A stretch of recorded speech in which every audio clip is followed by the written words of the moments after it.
दुष्काळाच्या साली बाळा जन्म तुझा झाला, तुझ्या दुधासाठी आम्ही चहा सोडून दिला.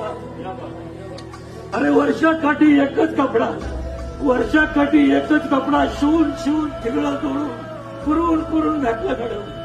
सालं घातली आम्ही दोघांनी, पण तुला चांगल्या शाळेत घातला.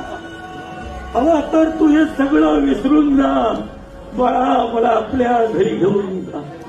अरे फरशील आधी पुशील मी, केर कचरा काढील मी, सुनबाईचं सगळं काही गमगुमान ऐकेल मी, नातवंडाचं लहान सहान सगळं काम करील मी. तंबाखूच्या विड्याला 1 रुपया सुद्धा नाही मागणार. घाबरू नकोस, त्यांचा आजोबा असं त्यांना कधीच नाही सांगणार मी. तुझ्या घरचा घरघडी म्हणून मला घेऊन जा बाळा, मला आपल्या घरी घेऊन जा. थकले रे डोळे आता प्राण कंठी आला, थकले रे डोळे आता प्राण कंठी आला, आणि तुझ्या वाचून मला हा जीव नको झाला. सांगू कसं तुला मी, सांगू कसं तुला मी तुझा जन्मदाता, तू माझ्या वंशाचा दिवा. सांगू कसं तुला मी तुझा जन्मदाता, तू माझ्या वंशाचा दिवा. किती रे यातना बघू थकलेल्या व्रत